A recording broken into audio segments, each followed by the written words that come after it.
we were talking about players.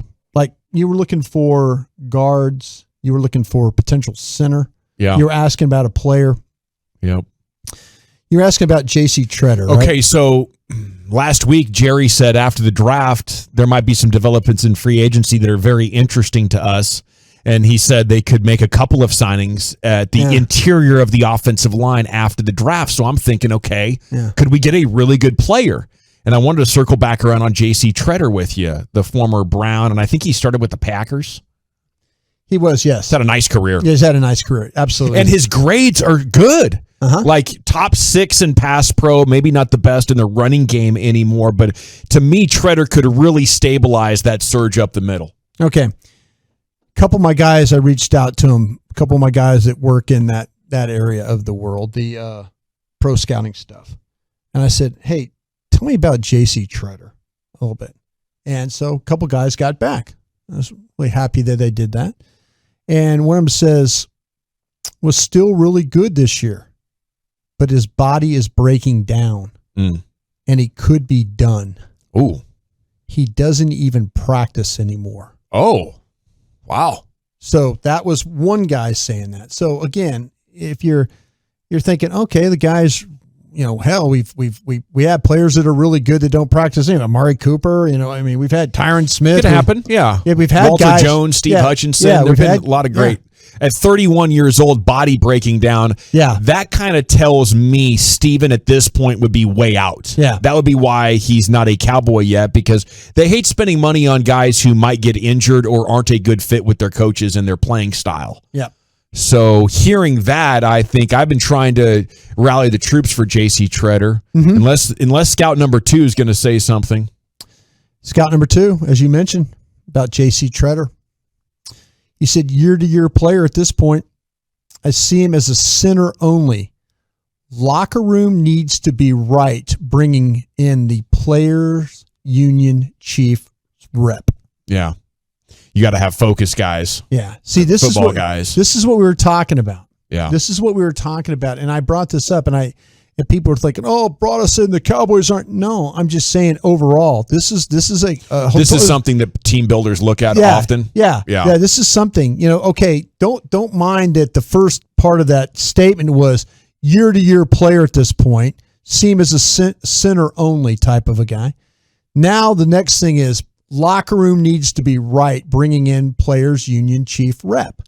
So that's kind of one of those things that, like, is he going to be influencing people? Are there going to be arguments that all of a sudden JC's like, well, guys, we can do this. And then the players are like, JC, you're full of crap. Yeah. I'm not doing this. It's my life, my contract, then all of a sudden now you're creating resentment towards the organization. Yeah. Are you creating problems where, like, half the players are like, listen, I don't have time. I pay my dues. I appreciate you telling me what my rights are as a player. I appreciate the benefits I get from being a part of this union. Yeah. But I need this money. Yeah. And if you're telling me to hold out and do this and do that, I think that creates a division in your locker room. So that's where I think that some people maybe will be a little bit not so happy about having him in your locker room. Yeah, they're trampling your rights.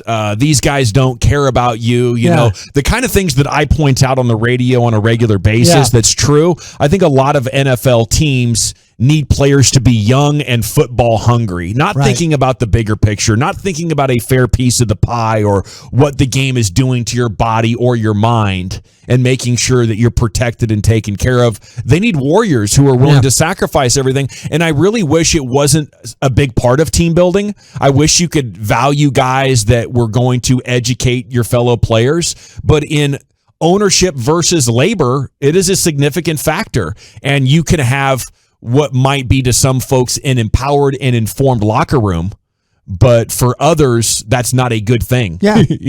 And that's I think that's real life. I do. I think it's nice to have guys like that know exactly what's going on, but you also have to be very mindful of there's some players that might resent that. Yeah. Like, okay, I'm not a fan of this guy. I didn't vote for this guy. There's that guy too. Yeah, this is not my guy. Why is he telling us what to, So he's getting some of the players to resent ownership. Yeah. The other players are like, man, shut up. You're ruining my Super Bowl chances. Yeah, exactly. That's a lot of the stuff that happened in Pittsburgh back in 2017. Yeah. Where it really divided them. How are we going to approach these real world issues? And what is our voice coming out of the locker room going to say? Right.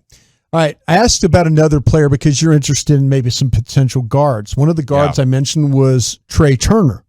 Okay. And I asked that's very interesting because I looked up your buddy Mike Tannenbaum's website. Is he the 33rdteam.com? 33rd, yeah. Okay, this is a group of former NFL front bunch office of guys. Failed guys, yeah. And they're doing a great job at media, and they're coming up with ideas that are very interesting that other outlets aren't. Yeah. So they had the top 10 players available at this point between the draft and who's going to be available after the draft, what's left in free agency. And Tretter was one of their best interior offensive linemen. Right. He was on that list, but Trey Turner was got a pretty good score as well. Yeah, and so Trey Turner, I asked one of my guys, and he responded to me. He says, I think he's worn down.